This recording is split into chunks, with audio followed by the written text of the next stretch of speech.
obviously really interested in how horses have evolved to eat. Could you also tell us something about how horses have evolved to live? Yes, that's it. With the rehabilitation, we went into quite a lot of natural behaviour, and what we came to the conclusion was that all horses really require for their optimum survival is constant movement, constant grazing, and a social life. If they've got those three things, they can handle almost anything. But they are amazingly kind, generous animals, so they will they will stop doing any of those things. You can take them away, put them in a box and stand them still, but the payoff comes in terms of their generosity. So the constant movement is absolutely vital, and their guts work well that way. Like us, Lucinda, horses need a good social life to have a fulfilled life. Could you tell us something about the herd dynamics?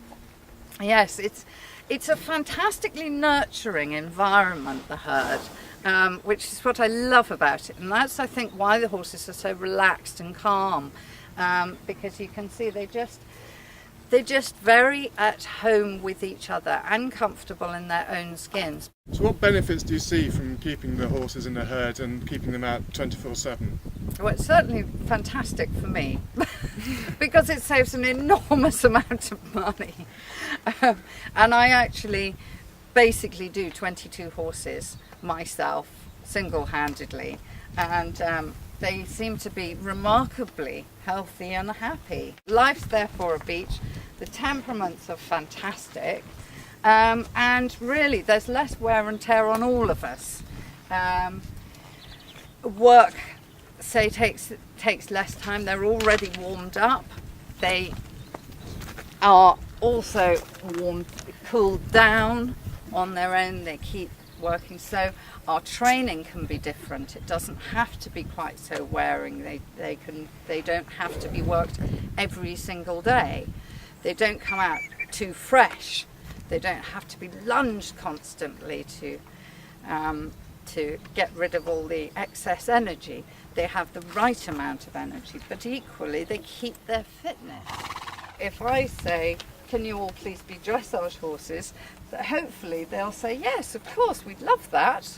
So that's a big turnaround from what I had in the beginning, where I did feel, frankly, that I was forcing my poor horse and asking him to do things that were stressing him out. And we are a lot happier this way, huh? And here we are at the beginning of October. Your horses all look possibly plump. Is this something that you do on purpose? This is perfectly deliberate, yes. I do tend to ask them to put on a little weight towards the end of October. I want them to have plenty of condition going into winter, because if they are skinny in the middle of winter, it is very hard work to get them keeping the weight on.